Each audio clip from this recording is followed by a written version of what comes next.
Welcome to Oxford News This Week. I'm Elgin Nichols. And I'm Terry Stiles. In this week's news, the Village of Oxford loses another clerk. Seven Ponds Nature Center celebrates a milestone, and an Oxford boy becomes an Eagle Scout. Stay tuned. Learn more about these stories and others. The Oxford News begins right now.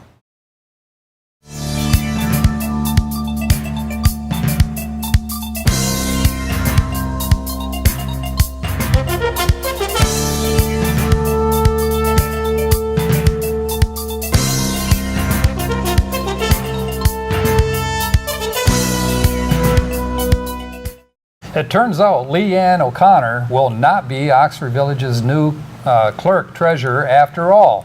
She decided to remain an employee of the city of Rochester. OConnor says she hopes the village will forgive her and that it was nothing to do with the village. In fact, she felt that the people here are wonderful. It was her former community that changed her mind, according to OConnor. It was the outpouring of email and phone calls that she received from Rochester residents that convinced her to remain there. OConnor, who has served as Rochester's clerk since 2001, was supposed to start work on a full-time basis for the village on August 28th. Council voted to offer her the dual position on July 18th and approved an employment agreement on July 26th. She submitted an August 21st letter to the council withdrawing her employment agreement. The search continues. Move over, Paul Newman. There's an up-and-comer in the high-stakes world of salad dressings, and he's gunning for your spot at the grocery store shelves. Oxford resident Hans Cologne has launched a line of flavorful food products under the name of Roadhouse. Cologne grew up in the food industry at the former Pete's Roadhouse in Lake Orion. The dressing line includes a marinade, seasoning blend, and dry rubs. All of Cologne's products are currently for sale at the Harvest Time Farmers Market and Pet Stuff. It's an old family recipe, according to Cologne. It was his grandmother Irene's who showed him how to make many years ago. But the dressing goes well beyond the family. It's something of a legend in the Oxford Orion area. Good luck. Seven Ponds Nature Center is celebrating a half-century of connecting people with nature, and the residents of Oxford, Addison, and its surrounding areas are invited to join in on the celebration. The event included trail walks, lessons on Seven Ponds history, a bonfire and s'mores roast, and bearing of a time capsule ceremony which will memorialize where the center stands today until the 75th anniversary. If you miss it, be sure to watch our Community Access with highlights from Janet Warner. More than 200 Oxford and Lake Orion students will head back to school with all the tools they need to succeed, thanks to the hard work of Oxford Orion Fish volunteers and the generosity of local donors. Last week, students showed up at the Oxford Orion Fish Pantry to receive brand new backpacks brimming with an assortment of school supplies, all free of charge. Prior to the event, Fish volunteers, along with members of the Oxford Middle School robotics team, filled the backpacks. They stuffed them for nearly 100 elementary students, over 50 middle school students, and high school students each. Great work, everyone. I know they're appreciated. And the former church is now the house of Tim Olston.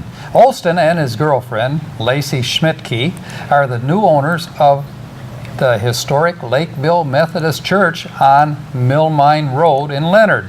Last month, Olston purchased the building and the 30-acre parcel of property for $105,000. The plan is to transform it into a home and live there with their dog Lizzie. Good luck on the transformation. Having one Eagle Scout in the family is definitely something to be proud of, and having 3 is downright impressive. Last week, Paul Dengelis of Oxford became the 3rd member of his clan to attain the Scouts' highest ranking and it's Eagle Scout. A court of honor ceremony was held for Paul from Boy Scout Troop 366 on the grounds of Christ the King Church. His grandfather, Vincent Paul Dengelis, came all the way from Connecticut to attend the ceremony. Congratulations, Paul. That's it for Oxford News this week. If you'd like to learn more about these stories and others, you can stop by your local store and pick up a copy of the Oxford Leader newspaper, or you can catch us right here at OCCTV.org or Charter Channel 191 and AT&T Channel 99. I think I got it all. You did. Coming up soon on OCTV, our very own Cody Wright with the Sports Report. Then you won't want to miss Auto Talk and Science in the News with Dave Kinney. I'm Terry Stiles, and this is Oxford News This Week, where we bring your news closer to home. And I'm Elgin Nichols. Remember, always be kind to your friends and neighbors, and thanks for watching.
Welcome to Science in the News. I'm Dave Kenny, and these stories are taken from the publication New Scientist.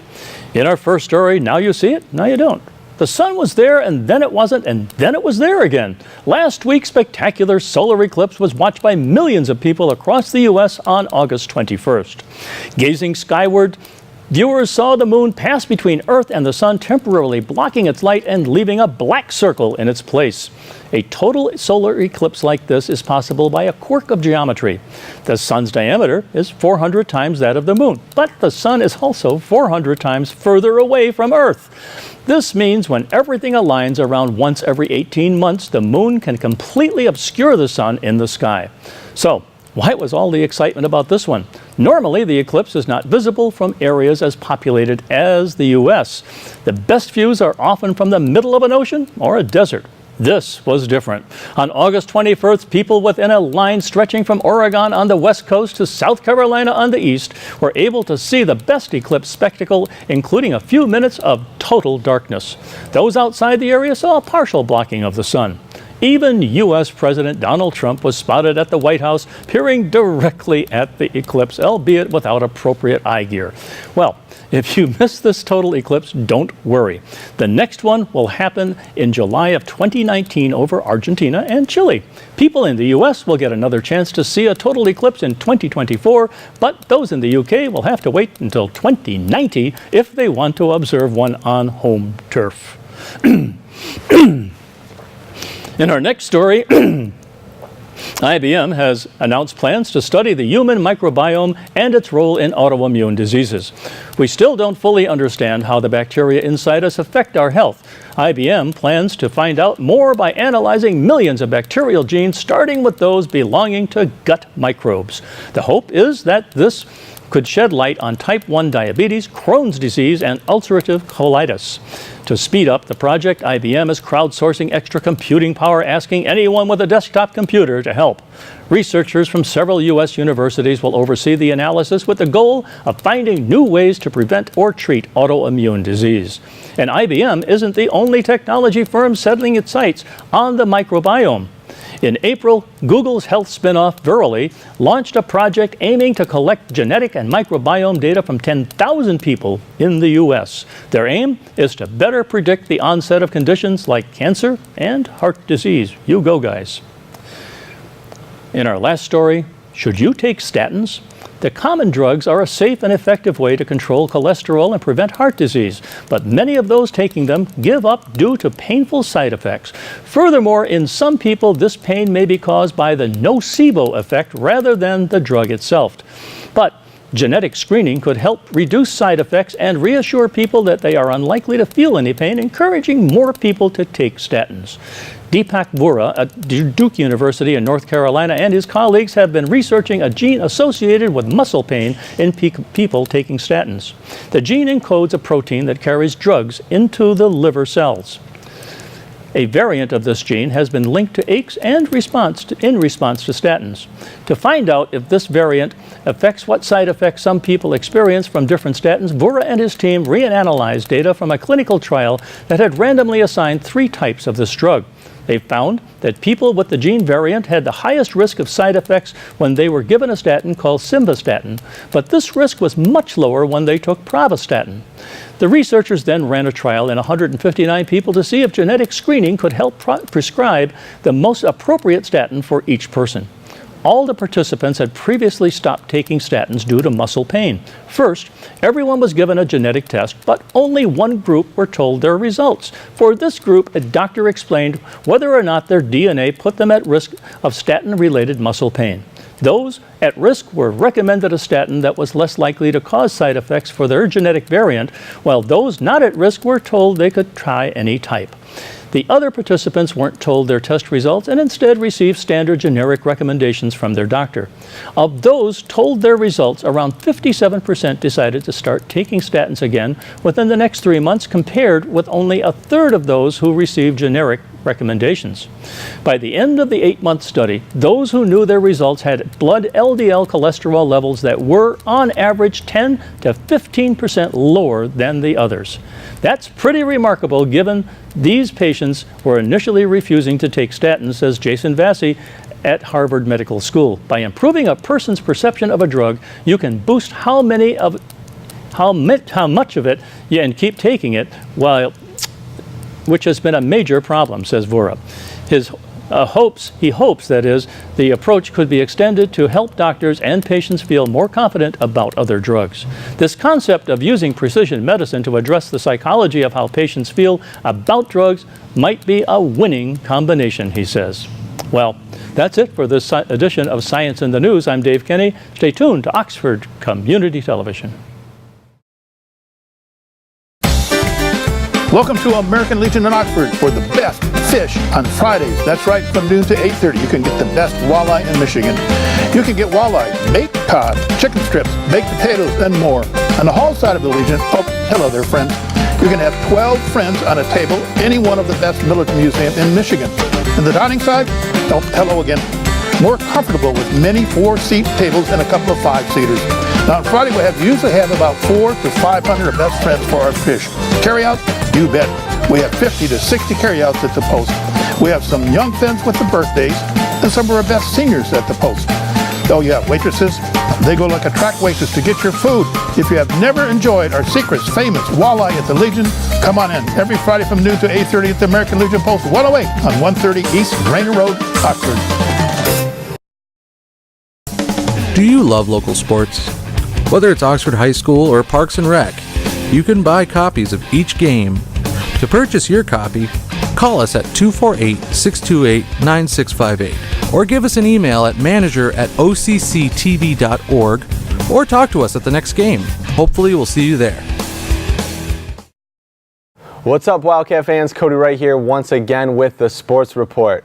We had a good summer with mostly nice weather and filled with sporting events. However, it's time to get the ball rolling in our 2017 fall sports season.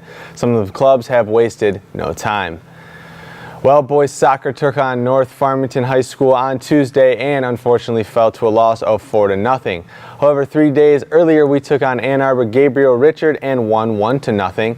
The JV club also took on North Farmington this same Tuesday, and that match ended in a tie of 1-1.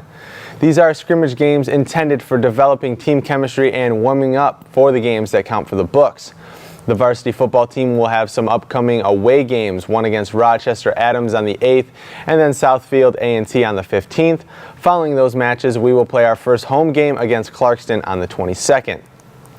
Well, things are ramping up, as you can see, and very soon we will have a loaded schedule of Oxford fall sports right in our laps. Boys and girls cross country, boys soccer, boys tennis, football, girls golf, girls swimming, sideline cheer, and volleyball are all our fall options, so don't miss out and get on out to these games and cheer on your Wildcats. For information on specific schedules, rosters, and statistics, go to oxfordathletics.org. It's easy to use and easy to find what you're looking for. Once again, that's oxfordathletics.org.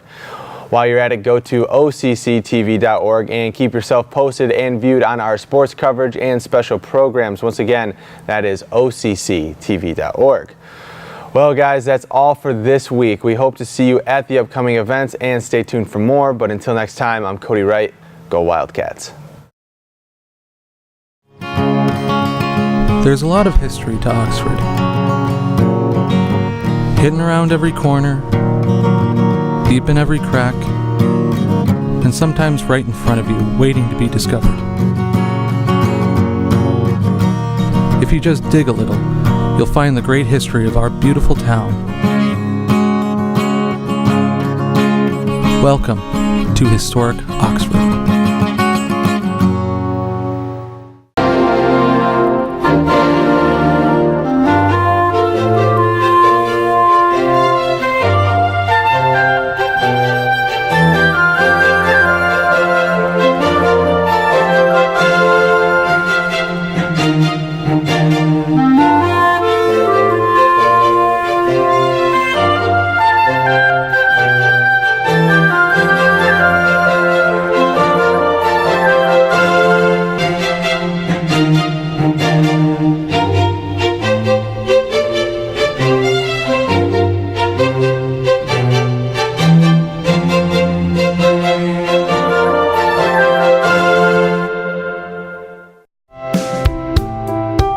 Canine Stray Rescue does just that.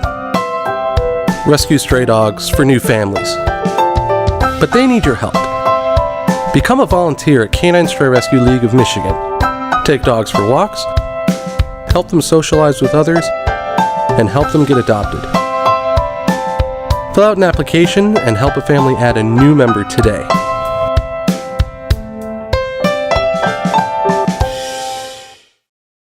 Welcome to this edition of Auto Talk. I'm Dave Kenny, and these stories are taken from the publication Automotive News. In our first story, lane departure warning and blind spot detection systems can significantly prevent crashes if consumers use the features, according to two new studies by the Insurance Institute for Highway Safety. Single vehicle sideswipe and head-on crashes are reduced 11% if the vehicle is outfitted with lane departure warning systems, the company found. The rate of injury-inducing crashes decreases 21% with the technology. The lane departure warning study included crashed General Motors, Honda, Mazda, Mercedes-Benz, Subaru, and Volvo vehicles produced between 2009 and 2015. The study looked at vehicle identification numbers to ensure the crashed vehicles were outfitted with the technology. The study controlled for driver age, gender, insurance risk level, and other factors that could affect crash rates. A simpler analysis that didn't account for driver demographics found that the lane departure warning cut the fatal crash rate 86%. Also, in the simpler analysis, the rate of all crashes dropped 18% for vehicles equipped with the feature, and the rate of injury crashes slid 24%. Jessica Cecchino, the company vice president for research, conducts the studies using data from police reports isolating specific types of vehicular crashes through evaluating the circumstances that cause them. A previous study she conducted found the front crash prevention with auto brake halves the rate of front to rear crashes, and rear view cameras can prevent about 1 in 6 backing crashes. Had all passenger vehicles been equipped with lane departure warning, the study finds nearly 85,000 police reported crashes and more than 55,000 injuries would have been prevented in 2015. The results indicate numbers IAH considers modest when compared with similar studies abroad because U.S. drivers often turn off lane departure warnings. How easy is the feature to disengage is another factor. Most lane maintenance systems studied can be deactivated with the push of a button, the company finds. The Volvo XC90's active lane keeping system had a much higher than average observed use rate because drivers are required to navigate to a menu and take several steps before turning off the system.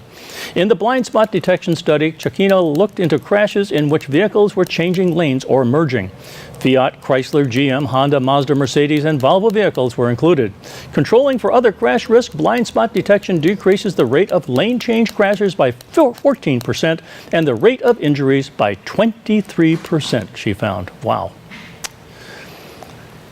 And over at Toyota, how can terrified parents of new qualified teen drivers persuade them to drive safely? Toyota has come up with what could be an ingenious method, embarrassing them. The brand's new Safe and Sound app, created by Saatchi & Saatchi London, not only blocks social media posts and incoming calls. Once they're traveling over 9 miles an hour, it automatically switches to playing their parents' Spotify playlist once they break the speed limit or try to use their phone. And naturally, parents are free to put in as much embarrassing music on there as they choose. The parents activate the app when the teen wants to borrow their car, and it syncs both parent and child Spotify accounts. The app uses Google Maps API technology to detect if they're speeding, and when the young driver touches their phone or breaks the speed limit, the music they are playing through Spotify will suddenly cut out and their parents' playlist will cut in. Only once the driver stops interacting with their phone or returns within the speed limit will their own music resume playing. Jason Mendez, executive creator of global brands at Saatchi & Saatchi, explains in a statement, "Tell teenagers to turn their phone off in a cinema, and they will. Tell them to turn it off in a dangerous situation like driving a car, and they won't. Go figure." However, for teenagers, the threat of embarrassment is far more severe than the threat of injury. That insight, we thought, was a powerful platform to create something that would cut through, make a difference, and ultimately continue the conversation around safety. The app is available to all drivers, not just those at Toyota, for Android phones only. Well, that's all for this edition of Auto Talk. I'm Dave Kenny, and as always, may the wind be at your back as you cruise down life's highways. Stay tuned to Oxford Community Television.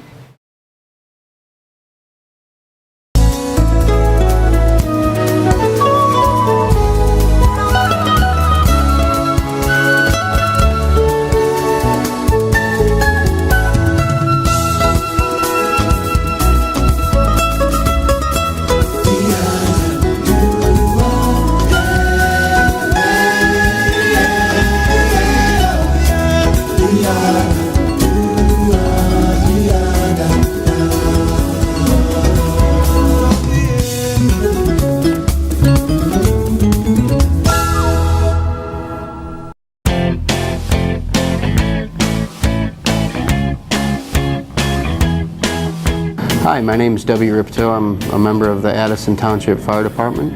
I'm a lieutenant here. I've been here for 13 years. Today, we're going to talk about address signs and having your driveway properly marked and making sure that when there's an emergency, we're going to get there quickly and safely to help you with your emergency. Here are some things that we need to keep in mind when you mark your driveway and or your mailbox. In some situations, you may have to mark both your mailbox and your driveway. In situations where your driveway is across the street from your mailbox, or if you have a shared driveway where multiple houses are on your driveway. or if your driveway splits off into 2 or 3 areas. Wherever it splits, you might want to have an address sign marking what side to go on, whether it's left or right or straight or however you need to do it.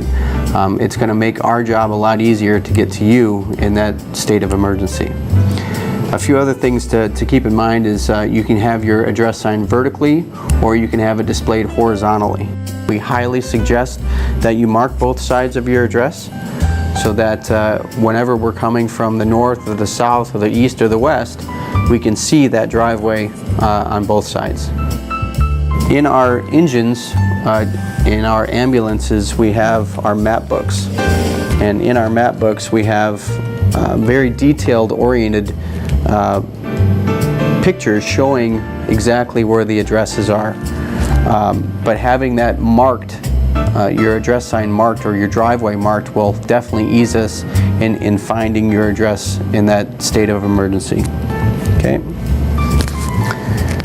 In the map book, we have all of our hydrants marked, we have all of our streets marked, and it makes it a lot easier for us to find. So that's typically the officer's job, sitting in the officer seat. He grabs the map book and verifies with the driver exactly where we're going. And we have also a blown up section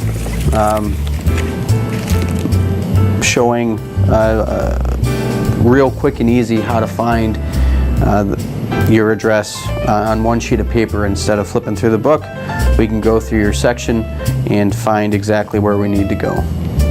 Okay, the address signs are $15 a piece. You can call the station at 248-628-5600 and request to have one filled out, or you can come to the station and have one filled out yourself. They're $15 a piece again, and it's definitely a good thing to have for your driveway and for us if we ever need to get there. Thank you very much for your time today. Again, my name is W. Ripto with the Addison Township Fire Department. Thank you and have a good day. There is a place where the air is pure and water runs sparkling clean. There is a place where a small, quaint village stands, surrounded by vast meadows and rolling hills. That place is the jewel of Oakland County. It's called Oxford, Michigan. If your dream or vision is for a safe, secure, and better life for you and your family, this is your invitation to come see for yourself the wonderful experience that could be yours. It's true that many lakes, nature trails, fishing, and over 500 acres of parks attract lots of people to Oxford. But there's much, much more. Quaint little shops, small pubs, and many unique fine restaurants. Near the center of town is a white church with a steeple, and a park where a live band can be heard playing from the gazebo on hot summer nights. You are easily transported into a more relaxed and unhurried time.